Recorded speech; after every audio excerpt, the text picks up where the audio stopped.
Agora no Bandcast, Marca a Página. Você pode viajar e conhecer países sem gastar nada. Se adora um romance, você também poderá se apaixonar. Mas, se você precisa de conhecimento, é aqui que você vai encontrar. Marca a Página. O Marca a Página é tudo isso. Vamos falar de livros e trazer entrevistas exclusivas de escritores. Marca a Página. Pega um cafezinho e vamos viver essa história. Olá, bem-vindo ao Marca a Página. Hoje nós vamos falar sobre a existência humana, os pubs da Inglaterra, a questão dos refugiados, meio ambiente, sobre paixões. E quem vai falar sobre isso é o Fausto Panicato, o escritor que escreveu o livro A Ilha e o Espelho. Bem-vindo ao Marca a Página. Olá, Rose. É um prazer estar aqui com você. Bom, a primeira coisa que me chama a atenção do seu livro é o nome, A Ilha e o Espelho, porque a ilha, ela nos remete a um lugar solitário, a uma coisa em que a gente não se mostra muito, nós estamos sozinhos, mas o espelho também nos revela. E então eu achei meio paradoxal o seu título do seu livro, que eu queria que você explicasse um pouquinho. Ele tem múltiplos significados, né? E um deles até é visual direto, porque vai se trabalhar muito com a fotografia ao longo do livro, né? Todos os personagens são apaixonados por fotografia, um deles é um fotógrafo internacional, então lida muito com paisagens espelhadas.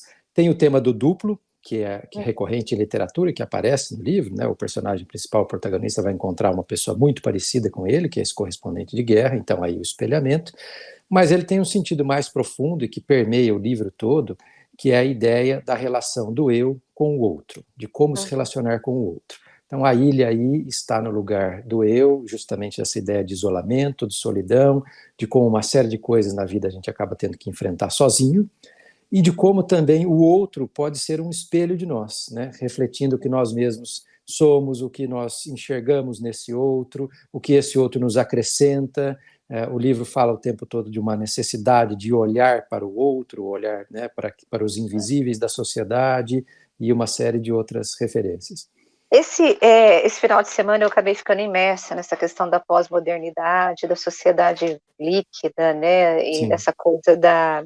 Você conhece, o seu livro parece que é um grito, né, tipo, olhe para o outro, enxergue o outro, porque na pós-modernidade, uma das coisas que o filósofo Bauman falava, isso está nos livros dele, de que nós temos 5.000 amigos nas redes sociais, mas não temos nenhum, né? E hoje as pessoas têm muita dificuldade nesses relacionamentos. E você aqui cria na sua história, fala um pouquinho dela primeiro pra gente, né? Sim. Você tem aí os amigos, até um triângulo amoroso, tal, e você traz algumas facetas nos seus personagens, né? De uma mulher que você fala assim, mesmo chorando, ela ria. Uma outra que chama compulsão por mentiras, né? Exatamente. O que tem no seu livro que confronta essa coisa da pós-modernidade e dessa sociedade líquida que nós vivemos hoje? O livro vai trabalhar bastante justamente com essa ideia de que acabamos ficando muito sozinhos, né? Por mais conectados que sejamos, embora não seja um livro, né, sobre a área de tecnologia, acabamos ficando muito sozinhos. O livro para entrar na parte de contar um pouco do livro. É um grupo de amigos que se reúne num pub na Inglaterra. A história é narrada por um protagonista, um brasileiro, que está na Inglaterra a trabalho como advogado e também estudando na Universidade de Cambridge. Ele encontra lá esse duplo, um fotógrafo italiano, que foi correspondente de guerra, cobriu a guerra da Bósnia, tem traumas dessa guerra, não consegue relatar as suas experiências lá, porque aquilo é muito doloroso, e uma série de outros personagens que ele vai conhecer nesse grupo. Tem, por exemplo, uma psicóloga que é especializada em tratar casos de violência contra a mulher, mas ela se sente frustrada porque ela não consegue ajudar aquelas mulheres como gostaria a sair daquele espectro de violência. A outra é uma executiva, aparentemente muito bem sucedida, e é mesmo em termos profissionais, porque comanda uma grande empresa de tecnologia em Silicon Valley, que é uma área vizinha de Cambridge, uma área de empresas tecnológicas, mas ela tem, na verdade, uma propensão para a arte. Ela queria ser pintora, queria ser artista, mas por obrigações da família teve que ir para esse lado. Esses personagens, e mais um estudante turco, um outro inglês, um atendente de loja que é um indiano, são pessoas de diversas nacionalidades, diversas classes sociais, eles acabam interagindo, mas há uma transformação de todos eles, mas principalmente desse narrador, na forma como ele enxerga as outras pessoas, né? No começo do livro ele parece totalmente voltado para si próprio, seus próprios dilemas, ele mal consegue enxergar as outras pessoas, e um reflexo disso é que quando ele começa a estudar fotografia, isso é logo percebido por uma das amigas, ele não consegue fotografar pessoas, né? Ele fotografa arquitetura, ele fotografa animais, paisagens, mas não pessoas. Isso também vai ter a ver com traumas dele de infância, o abandono pelo pai, as fotografias da ausência, né, que as fotografias de infância dele representavam sempre uma ausência, mas ele vai ter que crescer e lançar esse olhar para o outro. Então, de certa forma, o livro é também uma aventura de autoconhecimento dele, da forma como todas essas outras pessoas, sejam os amigos, sejam pessoas que surgem rapidamente na vida dele e depois desaparecem, como a vida dele é impactada com isso. E é claro, uma provocação ao leitor para que nós possamos refletir como a nossa vida é impactada, né? Não só pelas pessoas que nos circundam, como pelas ausências, como por aquelas pessoas que passam rapidamente por nossa vida também.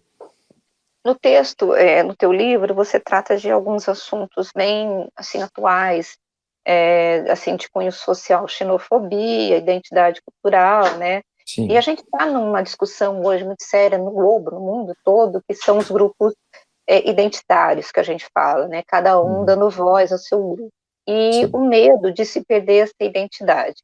Na questão da xenofobia, você tem aqui esse grupo, você mesmo falou indiano, tal, são vários grupos que estão num outro país e que ou eles vão ser rejeitados ou acaba se identificando com os seus próprios amigos, colegas da mesma identidade. Como que você vê essa questão da xenofobia e como que você trata ela no seu livro, nesse romance? Eu posso chamar de romance, né? Pode chamar, sim, é um livro ficcional, né? Tem, como você disse, tem triângulo amoroso, tem amizades, tem aventuras de moto pela Inglaterra, pela Toscana, viagens para outros lugares, personagens passam por Auschwitz, vão para campos de refugiados no Congo, que é um livro que tem todo um enredo, né? Também de aventura, mas trata desses temas sensíveis. Bom, a questão da xenofobia é um problema, na verdade é um problema perene da humanidade, né? Mas que está mais evidenciado hoje em dia com as grandes migrações, né? Nós temos conflitos constantes no mundo, temos agora o recente da Ucrânia, mas sempre tivemos né, essa questão. E aquele que chega, que busca refúgio em outro país, ou que ainda que vá para estudar ou para trabalhar, acaba enfrentando muitas vezes essa rejeição, porque na verdade a rejeição ao diferente, a rejeição ao outro, muitas vezes por incompreensão até, né? É isso que eu tento trabalhar no livro também, né? Que muitas vezes essa rejeição, tudo isso de forma sutil, claro, né? É um livro de ficção, há um episódio de xenofobia bem marcado no livro, e o personagem intervém naquele episódio, porque ele fica indignado com aquilo. Isso remete a uma experiência que eu próprio tive, não que eu tenha sofrido, mas que eu presenciei. E aí, claro, transformei, não é uma transcrição exata, mas no caso da xenofobia, e isso vai até o final do livro, é justamente tentar isso. Olha, como se eu provocasse o leitor. Se olharmos adequadamente para o outro, nós vamos perceber que há também outras formas de viver diferentes das nossas, e a nossa não é necessariamente a correta, outras formas de pensar, a nossa não necessariamente a correta, outras religiões, outras ideologias, enfim, outras formas de vida. O ser humano é múltiplo, né? E a humanidade é múltipla. Então, essa rejeição ao diferente é, na verdade, uma forma de encastelamento, né? Mais uma forma de se isolar ainda mais. Eu preciso confessar para você, eu sou repórter de política, né, e eu convivo muito com promotor, e você é promotor, tal, né, juiz, e olha, eu vou te falar, que dificuldade que é para ler um texto jurídico. Aí quando eu peguei teu livro, eu falei, ai meu Deus, vamos ver o que tem aqui nesse texto, né? Aí eu fiquei surpreendida, porque eu vi muito, assim, coisa literária mesmo, sabe, assim, um texto muito gostoso, muito leve, de se ler, né? E aí eu fui ver na tua biografia aqui no próprio livro, eu vi que você sempre se interessou por artes, por fotografia. O que tem com você nesse livro aqui? Eu acho que tem bastante coisa, né? Tem. Bom, a fotografia é uma paixão, então ela está aí, né? Ela permeia o livro todo. as artes também, os personagens são personagens cultos, eles discutem arte, enfim, tem momentos, lógico, num bar que falam de trivialidades, mas há momentos de discussões mais sérias, momento em que, lá Cambridge é uma cidade em que você tem apresentações de Shakespeare a céu aberto a todo momento, então eles discutem uma peça de Shakespeare, outra hora um dos personagens está com dúvidas existenciais e questiona, né, ele é um católico ortodoxo, no caso, o amigo turco, e ele questiona, né, Deus, e entra em discussões metafísicas, também tudo isso num bar, então, com uma leveza, né? Então, tem muitas das minhas indagações, dúvidas, pensamentos, reflexões, paixões. Eu vivi em Cambridge durante um período, né? Eu não tinha os dilemas profissionais que o meu personagem tem, mas eu apliquei isso de certa forma e descarreguei ali paixões. Coletei uma série de experiências lá fantásticas com amigos, enfim. E essas vivências foram trazidas para a ficção. O que fez ir para essa área de escrever? Olha, isso é uma paixão de criança, na verdade, né? A literatura é uma paixão de criança que eu tive a sorte de ser muito bem incentivado em casa pelos familiares. E lá pela adolescência, como todo leitor voraz, a gente ensaia escrever alguma coisa. Sem muita pretensão, textos que ficaram guardados, alguns outros se perderam e tal, mas eu sempre continuei lendo muito e chegou um momento que eu resolvi estudar literatura mais a fundo, mais adiante na vida, já maduro, já depois de estar na área jurídica. E aí até uma coisa curiosa, muito interessante isso, sempre tem-se a ideia, né, pelo menos o estereótipo do escritor, ou como um sujeito isolado do mundo, né, que fica lá entre os seus livros, antissocial, isso eu nunca fui, ou com aquela figura romantizada do boêmio, né, que chega, passa as madrugadas fora, e chega em casa, abre uma garrafa de qualquer coisa e começa a escrever e sai dali uma obra-prima. Bom, eu tive a minha fase disso também, mas na verdade eu só fui escrever com seriedade ou para valer, curiosamente, depois que eu me casei, né, depois que eu tive a tranquilidade da casa, e aliás, por incentivo da minha esposa, a Gabi, foi com ela que eu confessava ali que tinha esse interesse. Ela falou: por que você não escreve, então? Comece a escrever, você tem tantas ideias, você gosta tanto de ler. E aí, aquela vontade antiga que eu ficava sempre postergando, né, começou em 2012 com a escrita desse livro, que saiu publicado só agora 10 anos depois. Eu comecei a escrevê-lo em 2012, essa escrita foi interrompida por um doutorado em Portugal, por outro romance que eu acabei começando e terminando antes, e aí só agora que vem à luz esse de 2012. Bom, quem pegar esse livro aqui, A Ilha, o Espelho, ele conhece a Inglaterra, conhece bem esses personagens, ele consegue se identificar, se ver em algum momento nessas figuras que você descreveu? Você diz as pessoas com quem eu convivi? Emocionalmente. Não, isso.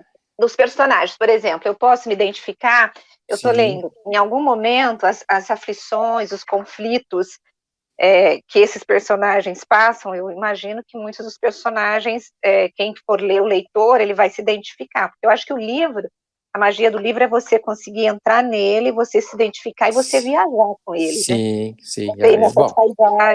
É isso que eu estou perguntando. O leitor chega a ver isso? Eu gostei, que eu vi, eu percebi que sim, mas eu estou perguntando para você como autor.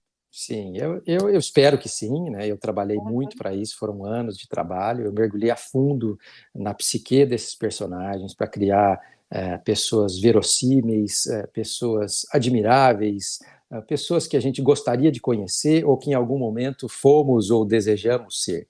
Esses personagens, espero eu, né, fazem coisas que não necessariamente todos faríamos, mas gostaríamos de fazer, ou que gostaríamos de repudiar veementemente. Então, há uma intensidade nesses personagens. Eu sempre me vem à mente, quando me perguntam sobre isso, essa relação com os personagens, o Milan Kundera, escritor, sempre ele traz uma ideia muito interessante, que os personagens são egos experimentais do autor. Essa figura eu acho fantástica, né, porque você explora ali possibilidades da vida humana, e eu me lembro até de um trecho que ele menciona que, inclusive, ia a fundo no personagem e ia a fundo nos seus temas e até, às vezes, em palavras que os definem. Então, você pode, como você bem mencionou, no início da obra há uma descrição genérica, uma personagem que ri mesmo quando chora, outra que queima as mentiras, né? É como se isso fossem lemas desses personagens que vão ser explorados ao longo do livro, e aí eu vou, como autor, trabalhar a fundo, o máximo possível, esses seres humanos que eu acabei criando. Né? Então, eu acredito que o leitor vai poder, em vários momentos, se identificar, não apenas com um, mas com vários deles, porque a história é múltipla, são muitas tramas e muitos dilemas há dilemas profissionais, há questões amorosas, há um triângulo amoroso, tem traição, tem um elogio à amizade e o papel que essa amizade tem na vida da pessoa, pessoas que a gente carrega para toda a vida, ainda que a gente não veja mais, mas que tiveram aquele impacto fantástico na nossa vida, que foram capazes de mudar nossas vidas, às vezes com uma palavra. E esse livro eu dedico esse livro aos amigos, porque eu sou muito grato à vida pela quantidade gigantesca de pessoas fantásticas que apareceram nela e que me agregaram tanta coisa. Tá certo. Bom, Amazon, onde que encontra o teu livro? Sim, está em todos os grandes portais, está na Amazon, Livraria da Vila, Martins Fontes, livrarias físicas, tem o e-book também, pode encontrar. A capa que você mostrou aí é uma pintura, um óleo sobre tela, então e é uma capa dupla, né? Ela joga com a questão do espelho aí, o espelhamento, e acha em todos esses portais nas livrarias físicas também. Olha aqui, gente, o livro é muito bonito. E é muito gostoso de ler também, vale a pena, viu? Olha, eu quero agradecer o tempinho que você tirou para falar comigo, os leitores vão amar esse bate-papo. Muito obrigada, sucesso aí para o novo romance, porque os outros também já foram sucesso. Você tem 3 livros escritos, né? Esse é o terceiro? Tem 2, esse é o terceiro, né? Esse é o 4º livro, mas tem uma obra jurídica, tem um livro de contos. Tem uma obra jurídica, um livro de contos e o romance anterior, que é O Silêncio dos Livros, foi traduzido para o inglês e para o espanhol e tal, teve uma boa recepção de público e crítica, e agora sai A Ilha e o Espelho, que é o 4º livro. Muito obrigada, viu? Muito obrigada mesmo. Sucesso para você. Eu que agradeço, foi um prazer participar, uma alegria conversar com você. Grande abraço. Bom, gente, você viu que o livro, você tem que adquirir esse livro, porque ele é muito legal. E a forma como ele escreve é muito interessante e assim, é um texto muito rico mesmo. Literatura pura. Você vai amar, você vai se ver lá em Cambridge, você vai se ver na Inglaterra, você vai se ver nesses personagens, porque eles são muito humanos. Bom, e a gente se encontra na semana que vem com mais um escritor, mais um livro que vai trazer muita coisa boa para você. Beijo para você.